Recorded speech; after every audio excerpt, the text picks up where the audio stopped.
নমস্কার বন্ধুরা, কেমন আছো সকলে? আশা করি সকলেই অনেক ভালো আছো, আমিও অনেক ভালো আছি। আজ আমি তোমাদের সাথে শেয়ার করব একদম অনুষ্ঠান বাড়ির মতন মাছের মাথা দিয়ে মুগ ডাল।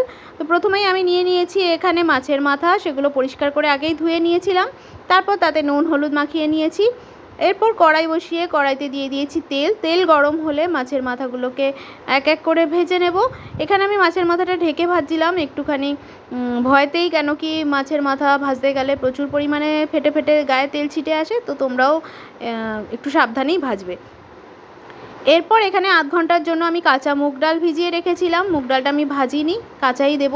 তো আধ ঘন্টা পর মুগ ডালটা জল ছড়িয়ে নিয়ে পাশে আরও অন্য একটা কড়াই বসিয়ে সেই কড়াইতেই দিয়ে দেবো এখানে আমি গোটা জিরে, শুকনো লঙ্কা এবং তেজপাতা তেলে ফোড়ন। তারপরে যে মুগ ডালটা ছিল জল ঝরানো, সেটাকেই ভালো করে ভেজে নেব। মুগ ডালটা ভালো মতন ভাজা হয়ে গেলে তারপরে এর মধ্যে দিয়ে দেব আমি পরিমাণ মতন জল। ডালটা সেদ্ধ করার জন্য যতটুকু প্রয়োজন তার চেয়ে একটু বেশি দেব, না হলে অনেক সময় নিচে লেগে যাওয়ার ভয় থাকে। ডালটা ভালো মতন সেদ্ধ হওয়ার জন্য দিয়ে দিয়েছি আমি এখানে স্বাদ মতো কিছুটা নুন। এরপর ঢেকে ডালটা সেদ্ধ করে নেব। আর অন্য পাশে যে কড়াইটাতে মাছগুলো ভাজা হচ্ছিল, মাছের মাথাগুলো, সেগুলো প্রায় আমার শেষ হয়ে গেছে মাছ ভাজা। এরপর ওই কড়াইতেই দিয়ে দেব আমি আদা এবং কাঁচা লঙ্কার পেস্ট, দিয়ে দেব আমি এখানে জিরের গুঁড়ো, আর দিয়ে দেব হলুদ এবং পরিমাণ মতন সামান্য একটু নুন। যেহেতু ডাল সেদ্ধতে এবং মাছ ভাজাতে আমি আগেই নুন দিয়েছিলাম, তাই এরপরে নুনটা বুঝে দিতে হবে।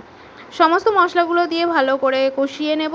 কষানো হয়ে গেলে যে মাছের মাথাগুলো ছিল ভেজে রাখা, সেগুলোকেই একটা হামানদিস্তার সাহায্যে একটুখানি ভেঙে নিচ্ছিলাম, কেন কি মাছের মাথাগুলো আগে আমি টুকরো করে কেটে নিতে পারিনি, তো এর জন্য একটু ভেঙে টুকরো করে নিচ্ছিলাম।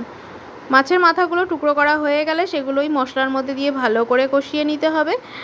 ভালো মতন মাছের মাথাগুলো কষানো হয়ে গেলে যে সিদ্ধ করতে দেওয়া মুগ ডালটা ছিল সেটাই এবার এর মধ্যে ঢেলে দেবো। তার আগে দেখে নিতে হবে যে মুগ ডালটা কতটা পরিমাণ সেদ্ধ করতে হবে। পুরো একদম গলাবো না, একটু গোটা গোটা থাকবে।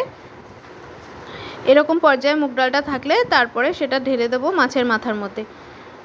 এরপর ভালো মতন ডালটাকে নেড়ে চেড়ে আরও কিছুটা গরম জল এখানে আমি অ্যাড করেছি, মানে যে যতটা আমি ডালটা ঘন করতে চাই সেই অনুযায়ী।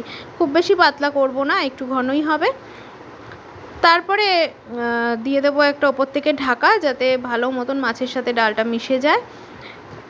10 মিনিট পর ঢাকনা খুলে ভালো করে ডালটাকে নেড়ে চেড়ে দেবো। দেখব যে ডালটা প্রায় সেদ্ধ হয়ে এসেছে।